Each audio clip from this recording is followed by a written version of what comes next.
mae yna sawl rhan i'r broses o wneud ffilm fer fel hon. A bob un yn unigryw. Yn gyntaf, mi fyddwn ni'n eistedd efo'r plant, sgwrsio a siarad ynghylch a be yn fras ydyn ni'n wneud. Casglu syniadau, sôn am bob math o bethau dan hael.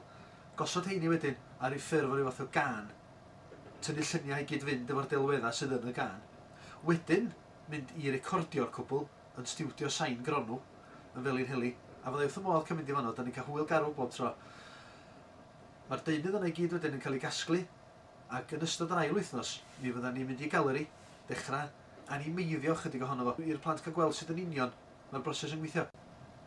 Yr hyn dwi'n mwynhau wrth weithio ar brosiectau fel hyn ydy, dod i nabod plant gwahanol o wahanol lefydd. Mae ymateb nhw i bob dim yn wahanol, a mae criw pedalan mae wedi bod yn wych, mae brwdfrydau nhw'n anhygoel. So ddim rhywun lol weithio, dwi'n mysio gwneud hyn neu llall. Mae wedi bod yn 100% tu ôl i bob peth mae wedi bod yn gwneud. Ac hefyd yng nghanol hynny, da ni wedi cael hwyl garw a deud y gwir yma gacw.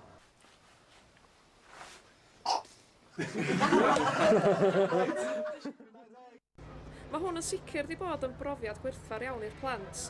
Maen nhw wedi cael gwneud lluniau, maen nhw wedi cael animeiddio i lluniau hunan a dod â heini'n fyw ar y cyfrifiadur.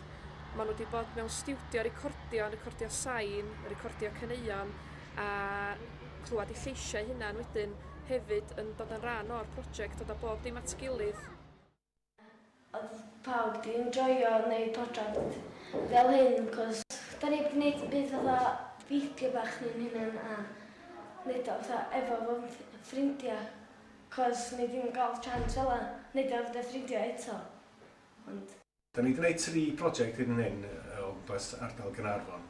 Mae'r ffilmiau i gyd wedi bod yn wahanol, ond yn unigryw i'r ysgol a'r plant sydd wedi cymryd rhan.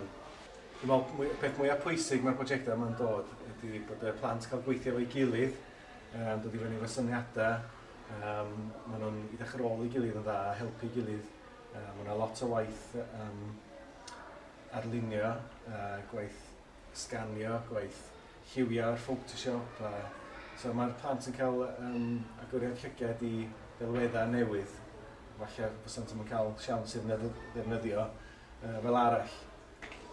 Pan da ni yn dangos y ffilm yn y galeri, mi fydd nhw'n gweld eu gwaith o darn o bapur bach i sgrin fawr. A dwi'n meddwl bod hwnna'n rhywbeth sy'n dod o bod eimat i gilydd, a dwi'n meddwl bod pawb yn gweld gwerth y prosiect ar y diwrnod yna.